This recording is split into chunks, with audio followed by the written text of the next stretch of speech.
EcoDenser quick guide. Oh, cool. So it's all yours. And here's the full instruction manual.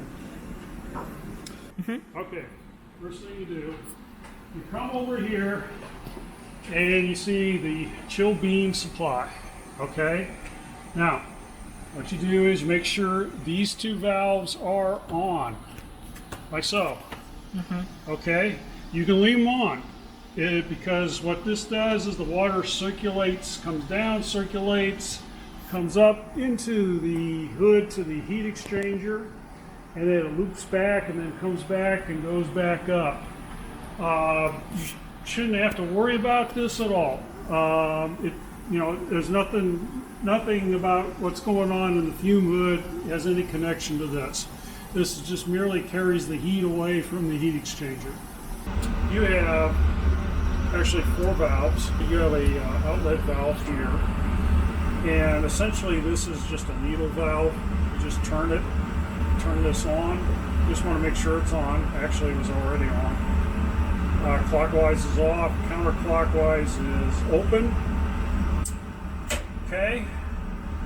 Then you have valve here, and what this is for is your output comes out here, goes into this valve, and then it emerges down here, and then it goes into here into this manifold here, and then you have 2 outlets here, and they go to your 2 valves here, and these, shut these off.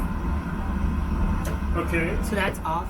Yeah, this is off, this is on. Okay. Okay. Now nothing's happening right now because we haven't started the pump. So what we need to do is start the pump, and the pump switch is here. And you just, first off, we want to make sure there's water will be circulating when we turn the pump on. So we got to open at least one of these valves. Okay. All right. Okay. And then you'll see through this tubing, you'll see air bubbles circulating. Now, there is a degasser inside the hood, part of the EcoDenser. And what it'll do is it'll eventually take these air bubbles out. Sometimes if you got like a lot of them, you might want you'll need to cycle it, especially if you're hooking up a new apparatus. You'll need to cycle it on and off, and what you do is until you get all the big air bubbles out.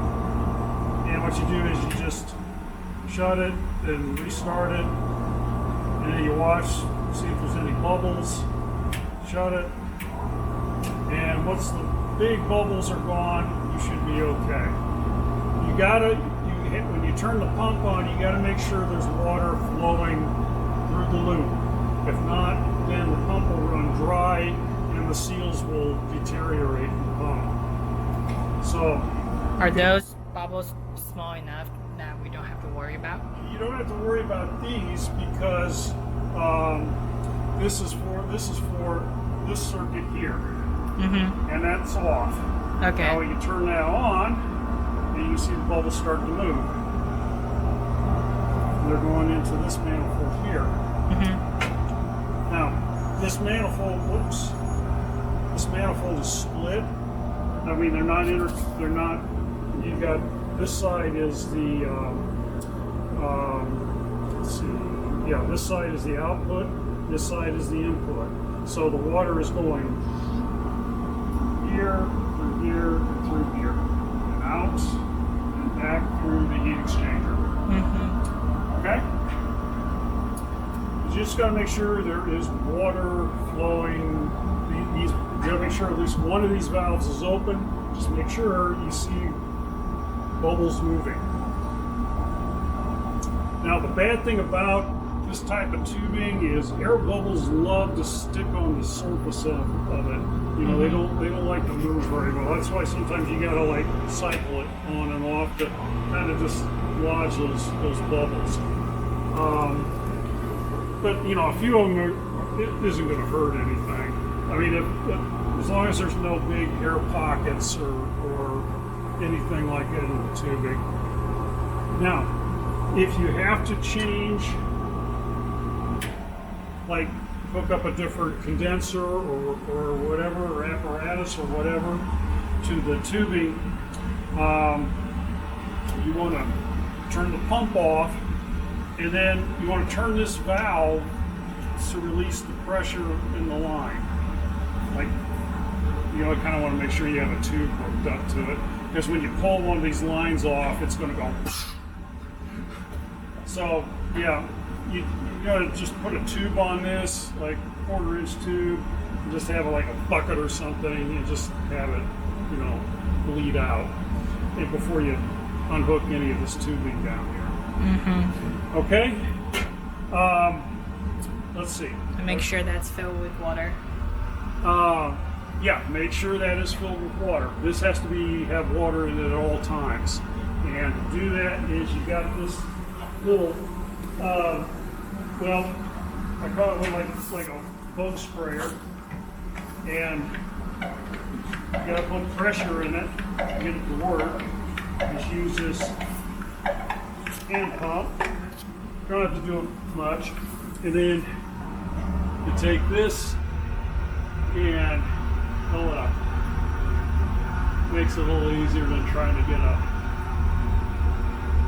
But yeah, you want to watch that cycle, vessel up there. Make sure it has water in it.